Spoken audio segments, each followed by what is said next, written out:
Hello friends, हम आज देखने वाले हैं मूविंग एवरेज इंडिकेटर के बारे में। ट्रेडिंग की दुनिया में कई सारे ट्रेडर्स के द्वारा यूज किए जाने वाला मूविंग एवरेज एक बेस्ट इंडिकेटर माना जाता है। मूविंग एवरेज होता क्या है, ये काम किस तरह से करता है, इसके क्या बेनिफिट्स होते हैं, हम आज अभी इस वीडियो में देखने वाले हैं। मूविंग एवरेज ये एक मेरे फेवरेट इंडिकेटर्स में से है। What is the meaning of moving average indicator? इसका जो मीनिंग है ना, वो इसके नाम में ही है। मूविंग मूविंग मीन्स चार्ट पर कुछ मूव होता है। क्या मूव होता है? प्राइस। प्राइस जो मूव करता है उसका जो एवरेज है वो बताता है moving average indicator. Moving average ये एक लैगिंग इंडिकेटर है। लैगिंग का मतलब चार्ट पर पहले प्राइस मूव करता है, उसके बाद इंडिकेटर। ऐसे इंडिकेटर्स को हम लैगिंग इंडिकेटर कहते हैं।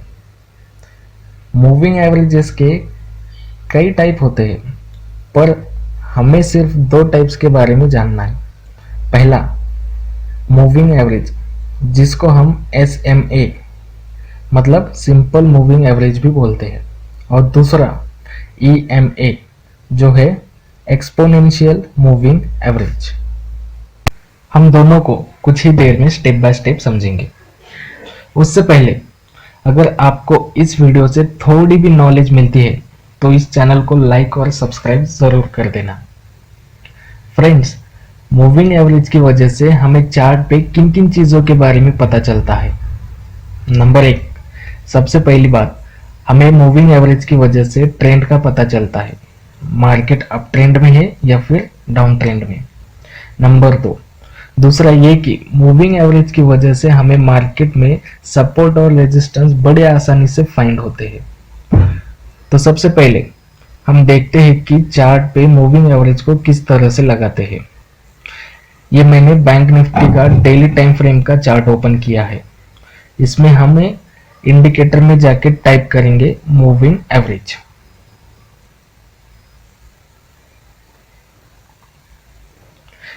यहाँ पर मैंने इसे स्टार करके रखा है क्योंकि मैं इसे यूज करता हूँ। ये एक्सपोनेंशियल मूविंग एवरेज है। आपको यहाँ पर एक ब्लू कलर की लाइन दिखाई दे रही है, इसे मूविंग एवरेज की लाइन कहते हैं। अब इसके सेटिंग के बारे में जानते हैं।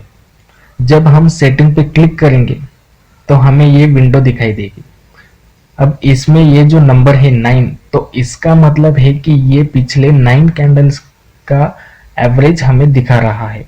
अगर हमें यहाँ पर 20 लिख दे तो देखो क्या हुआ, लाइन में थोड़ा सा बदलाव हमें दिखाई दे रहा है, राइट?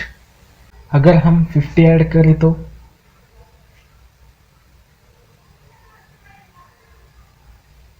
देखिए ये इस तरह से दिखाई दे रहा है। अब हम यहाँ पर एक और मूविंग एवरेज ऐड कर देते हैं, एक्सपोनेंशियल मूविंग एवरेज।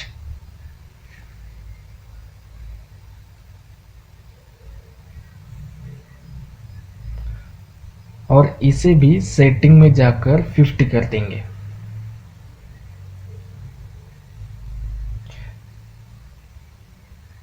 मैं इसका कलर ब्लैक कर देता हूं। देखिए दोनों में क्या फर्क है, ज्यादा कोई फर्क नहीं है, पर एक्सपोनेंशियल मूविंग एवरेज जो है वो चार्ट में थोड़े बेहतर तरीके से सपोर्ट और रेजिस्टेंस को दिखा रहा है।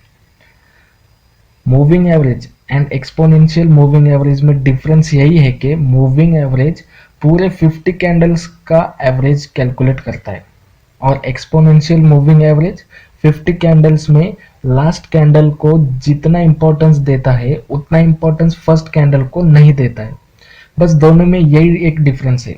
इसी वजह से मूविंग एवरेज से ज़्यादा एक्सपोनेंशियल मूविंग एवरेज की एक्यूरेसी थोड़ी ज़्यादा होती है।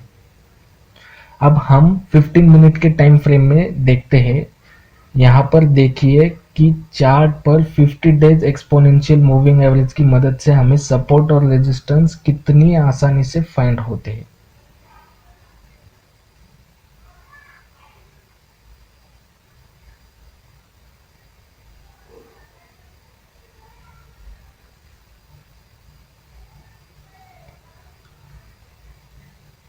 अब हमें ये देखना है कि इसकी मदद से हमें मार्केट में ट्रेड कैसे करना है। बहुत आसान है।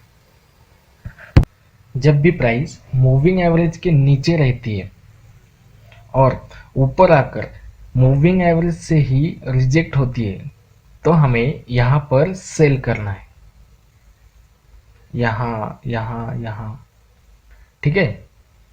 और जब प्राइस मूविंग एवरेज के ऊपर रहती है और नीचे आकर मूविंग एवरेज से ही सपोर्ट लेकर ऊपर जाती है या फिर ऊपर जाने लगती है, तो हमें यहाँ पर बाय कर लेना है, ठीक है। यहाँ पर, यहाँ, यहाँ, ठीक है। बहुत सिंपल है। बस एक बात का ध्यान रखना ज़रूरी है कि मूविंग एवरेज को छोटे टाइम फ्रेम में यूज़ ना करें। आप उसे 15 मिनट या फिर उससे बड़े टाइम फ्रेम में ही यूज़ करें। इससे आपको मूविंग एवरेज का रिजल्ट अच्छा मिलेगा। मूविंग एवरेज को छोटे टाइम फ्रेम में यूज़ करने से कोई प्रॉब्लम नहीं है, पर ज़्यादातर देखा गया है कि छोटे टाइम फ्रेम में मूविंग एवरेज के कुछ फॉल्स सिग्नल देखने को मिलते हैं। तो वही अगर बड़े टाइम फ्रेम में आप इसे यूज़ करेंगे तो इससे आपको बहुत ज़्यादा एक्यूरेसी मिलेगी। सो फ्रेंड्स, आपको ये वीडियो कैसा लगा कमेंट करके ज़रूर बताना। तो मिलते हैं नेक्स्ट वीडियो में इसी तरह से एक न्यू लर्निंग के साथ। सो तब तक के लिए हैप्पी जर्नी। जय हिंद।